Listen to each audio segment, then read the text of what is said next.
పోతారు, మొత్తం పోతారు. ఎందుకంటే ఆరాధ్యకు సృష్టించింది ఈ సినిమా. ఎందుకంటే దశరథ నాని ఒక మంచి స్టెల్లర్ పర్ఫార్మెన్స్ ఇచ్చారు, స్టెల్లర్ పర్ఫార్మెన్స్ అని. అండ్ చెప్పాలంటే ఎస్జే సూర్య చెప్పాల్సిందే, ఆయన యాక్టింగ్ ఆరాధ్యకం. మళ్ళీ ఆయన కూడా ఆరాధ్యకమే చెప్పాలి. ఎందుకంటే ఆయన స్పైడర్ సినిమా లేకపోతే మానాడు ఇలాంటి రీసెంట్ సినిమాస్లో ఆయన యాక్టింగ్ చూసాం కదా. సో నాకు స్పైడర్కి దీనికి డిఫరెన్స్ ఏంటంటే ఆయన దాంట్లో సైకో క్యారెక్టర్ చేశారు కాబట్టి ఆయన కొంచెం హై లెవెల్లో చేశారు, దీంట్లో కొంచెం తగ్గే జస్ట్ ఒక 1 point అంతే. ప్లస్ ఈ సినిమా ఒక మంచి మెసేజ్ ఉంది. అసలు మన యంగ్స్టర్స్ చాలా మంది మధ్య మన చిన్న ఏజ్లో ఎక్కువసారి కోపడతాం. సో దీంట్లో ఏంటంటే ఒకరోజు కోపడిందంటే లైక్ కోపం తగ్గించడానికి ఇది ఒక మెసేజ్ నేను ఫాలో అవుతాను. యాక్చువల్గా నేను ఈ సినిమా బాగోకపోతే సాటి చూపించాలనుకున్నా కోపం, కానీ సినిమా బాగుంది. సో చూడాలి. సో నేను ఏం చేస్తానంటే ఇప్పటి నుంచి ఒకవేళ సినిమా బాగాలేకపోతే నేను కోపడతా, కానీ మంచి కోసం కోపడతాను నేను. ఎందుకంటే సినిమా బాగోపోతే మనం ఏం చేయలేము, మనం జస్ట్ చేంజ్ చేయాలంటే మన ఇంటెన్షన్ సినిమా మీద. సో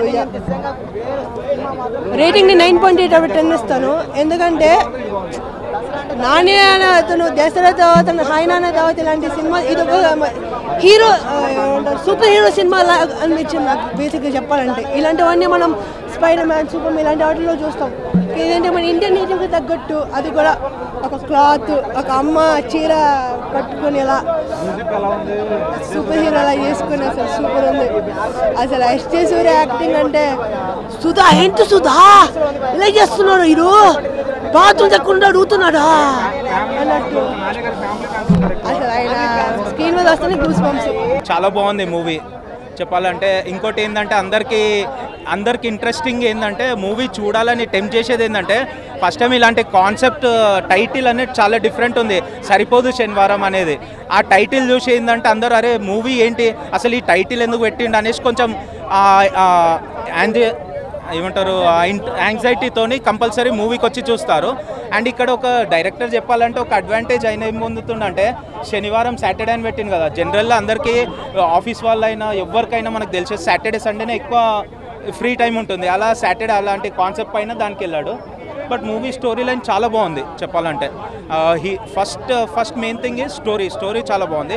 సెకండ్ హీరో, థర్డ్ సూర్య విలన్ది ఈక్వలెంట్ రోల్ ఉందన్నమాట హీరోకి. చాలా బాగుంది మూవీ. అండ్ ఇంకోటి మెయిన్ థింగ్ నాకు అనిపించింది న్యాచురల్ స్టార్ నాని అందరు తెలుసు, కానీ ఇలా న్యాచురల్ హీరోయిన్ అనేది కొత్తగా స్టార్ట్ అయింది. గ్యాంగ్ లీడర్లో తనకి ఎక్కువ రోల్ ఇవ్వలేడు, అందరితో చూపించాడు. ఇందులో చాలా బాగుంది రోల్. అండ్ తన కాస్ట్యూమ్ వైజ్ ఎవ్రీథింగ్ చాలా బాగుంటుంది చెప్పాలంటే. ఇలాంటి ఇప్పుడు ఈ జనరేషన్లో ఈ జనరేషన్లో అంత నీట్గా డ్రెస్సింగ్ అనేది అది చేయడం చాలా చాలా మంచిగా అనిపిస్తుంది. తను మీరు మూవీ చూస్తే తెలుస్తుంది, ఒక్క దగ్గర గిట తన ఆక్వర్డ్గా డ్రెస్సింగ్ ఏమి ఉండదు, చాలా బాగుంటుంది. ఆమె అపియరెన్సే చాలా బాగుంది యాక్చువల్. నానితో బాగా సెట్ అయింది, ఎందుకంటే హైట్ వైజ్ అయినా తను ఇద్దరు ఆమె ఏజ్ వైజ్ చూస్తున్నా ఆ లుక్స్ వైజ్ చాలా బాగుంది.